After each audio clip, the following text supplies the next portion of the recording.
Okay, everybody, we're going to go through 10.1, the first part. This is dealing with confidence intervals for difference in two proportions. So everything we did in the last unit was a one sample Z interval or test for proportions. Now we're doing a two sample. So basically what we're doing is we're comparing two different things to see if there was a change, if there was a big enough change to justify calling it significant or not. So today we're going to look at confidence intervals. I'm going to break this up into two videos. There's going to be one that's kind of the introduction and the first example, and then I'm going to break it up and do a second video for examples 2 and 3. Alright, so the example that the textbook gives is actually based on a Mythbusters episode. I went ahead and found a clip of this online and posted it on Canvas, so if you want to hit pause for a second and go look at that, it's a couple minutes. You're welcome to do that. If you're really bored and you want to watch the whole thing, I put links on how to do that in that same post. But the upshot is they're doing an experiment to see if somebody yawns, if that's enough to make other people yawn too, if yawning is contagious. And so they ended up having a sample size of 50 people, and 31 of them had someone yawn in front of them, and 16 did not. Of that group, of the group that yawned, had somebody yawn in front of them, they were seated with a yawn. 10 out of the 34 yawned, which is 29.4%. And then of the group that didn't have anyone yawning, no yawn seed, 4 out of the 16 yawned, so 25%.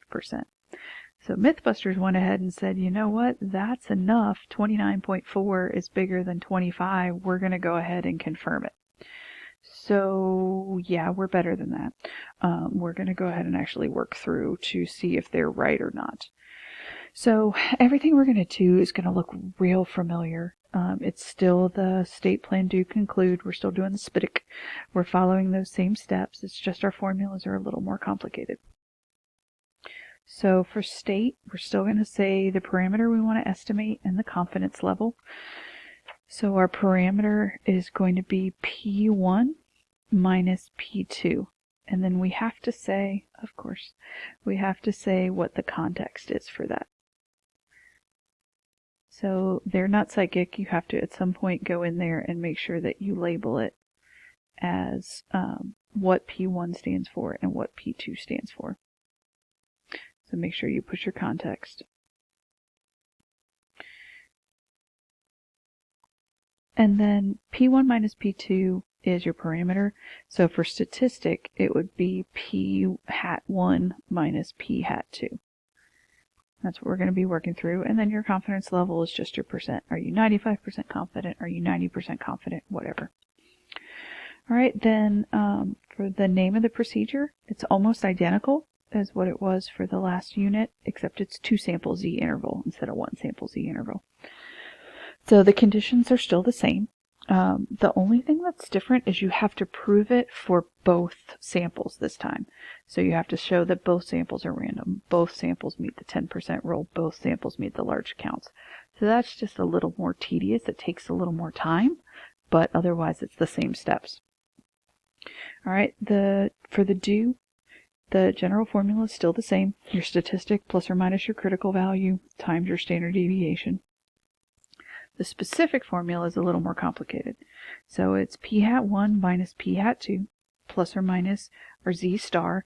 That's still the same Z star we got from before out of that table. We'll still be referring to that. If you don't have those orange formula sheets with you, if you look in the back of your book, it's in the appendix. They have that same table.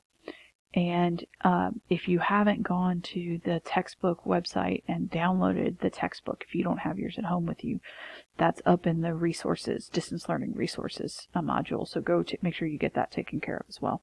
All right, so it's P1 minus P hat 1 minus P hat 2 plus or minus Z star times, that's a whole, looks like a whole bunch of mess. What that is the standard deviation for both samples being added together. So P hat 1 times 1 minus P hat 1 over N1, which is your sample size. So all of that's from the first sample. And then the second one, P hat 2 times 1 minus P hat 2 over N2. So your second sample. So you, at the beginning, even if it's just for yourself, you want to make sure that you label, this is all sample 1, this is all sample 2, so you keep everything organized. Then you show your work, show your answer, and then for concluding, we're going to use that same sentence we've been doing. We're just going to tweak it a little bit. We are blank % confident that the interval from something to something captures the true difference in the proportion of people who, whatever. And then you put whatever your context is there. So that's the same basic framework, same as what we've seen, just slightly more complicated formulas. All right, so we're going to go back to that Mythbusters example. We're going to stretch it just a little bit. To make it fit, and you'll see what I mean in a second when we get to the conditions. But this is what we're going to go ahead and do. So we're going to construct and interpret a 95% confidence interval of the difference between the proportion of people who yawned after being seeded with a yawn and who yawned on their own without a seed. Do you have enough evidence to agree with Mythbusters that yawns are contagious? And to prove that, basically what we're saying is that they're different, that the proportions are different enough that would to be able to say that yawns are contagious. And you'll see in a minute when we get there. So I decided that my first sample was going to be the proportion of people who yawned with a seed yawn. So that was 10 out of the 34, which is 0.294, and our sample size is 34. My second sample was the proportion of people who yawned without a seed yawn. So that's 4 out of 16, which is 0.25. And our sample size there was 16. All right, so for our parameter, we've got P1 minus P2, which is the true difference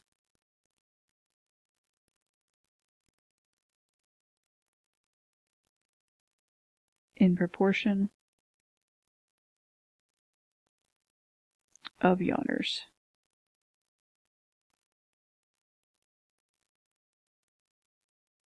And I'm saying seed minus no seed.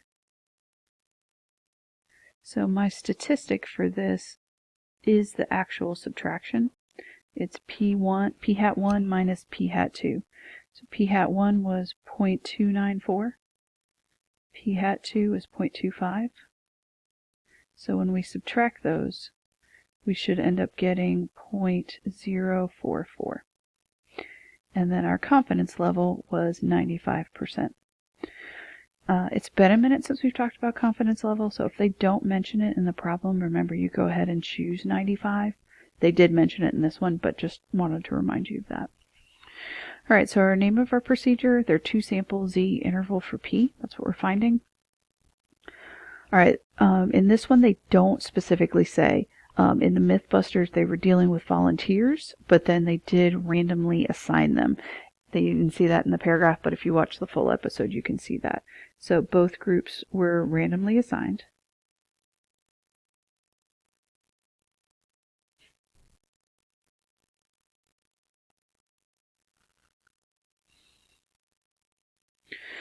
So they don't narrow the population at all. So basically, we're just assuming it's adults.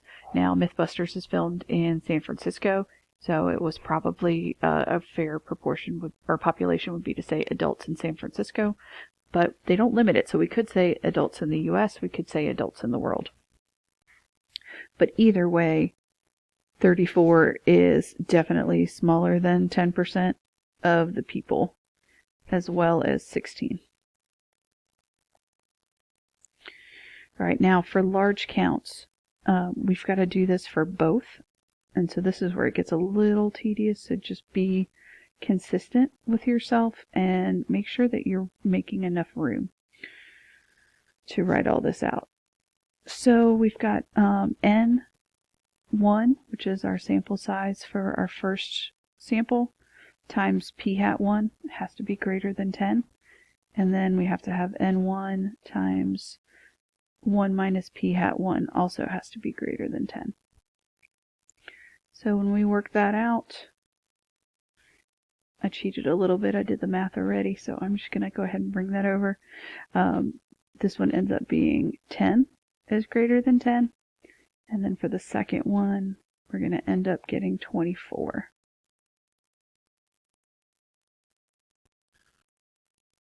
So for that first one, we're good to go. So that first sample, we're okay. Oops, left that off. Sorry, y'all. For the second one, N2 times p hat 2 is going to be greater than 10.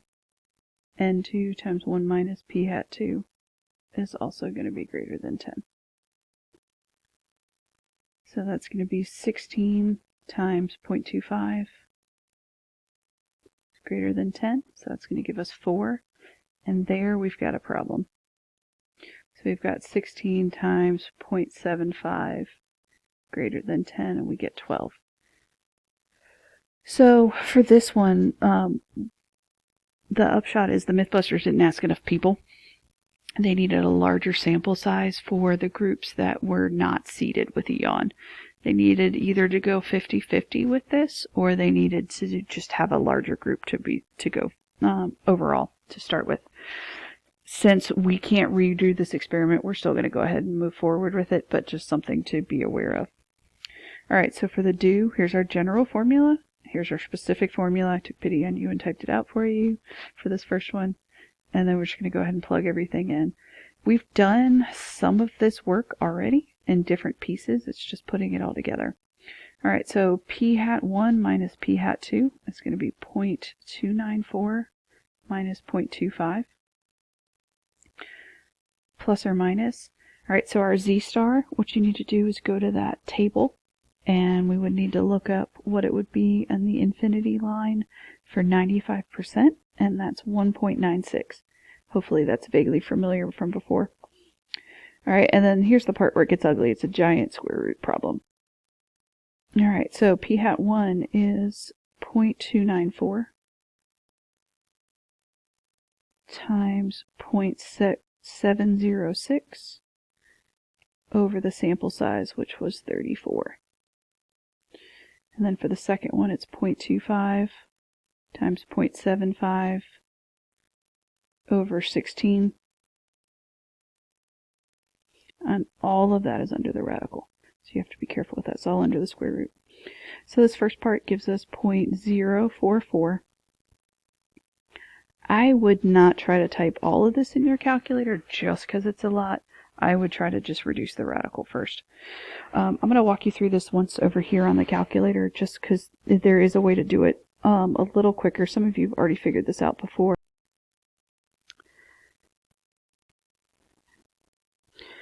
Alright, so we got square root, fraction, 0.294 times 0.706. That's over our sample size of 34. Then we need to add another fraction. So 0.25 times 0.75 over 16. And there we go. We end up getting 1.335. So I'm going to round that to 0.134. Now we can do the multiplication. It's just a little less crazy trying to do all of that in one step. If you really want to go for it, knock yourself out, but I would do it a little easier. I am going to use the answer though, so I don't get any rounding errors. And here we end up with 0.262.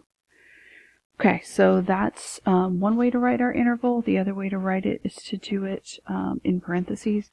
If you do your subtraction and addition, you end up with 0.0218 and 0.306.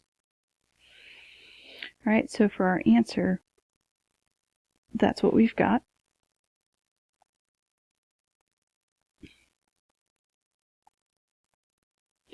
Alright, so jumping down here to fill in the blanks in our sentence, we're 95% confident that the interval from negative 0.218 to positive 306 captures the true difference in the proportion of people who yawned with and without a seed.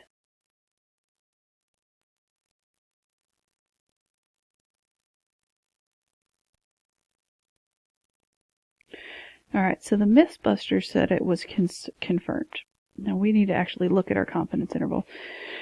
So when you work these out, if your confidence intervals are both positive, if everything inside your confidence interval is a positive, that's telling you that your first sample is larger than your second. When they're both negative, that's telling you your second is larger than your first. When they're opposite signs, the upshot is you don't know, and there may be no difference. Well, that's what we've got. We've got a negative number to a positive number. So we don't know if there really is a difference if yawning is if yawning is contagious. If you have a seed yawn, you're going to yawn more. We don't know if that proportion really is larger or smaller, for that matter, than the other one. So for us, we can't say it's confirmed. If we actually do the math on this, we have to say we don't know.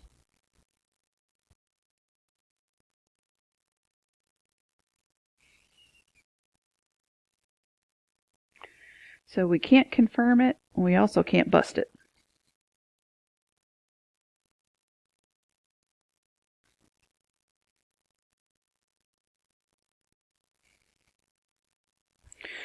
Okay, we'll pick up on the second video for examples 2 and 3.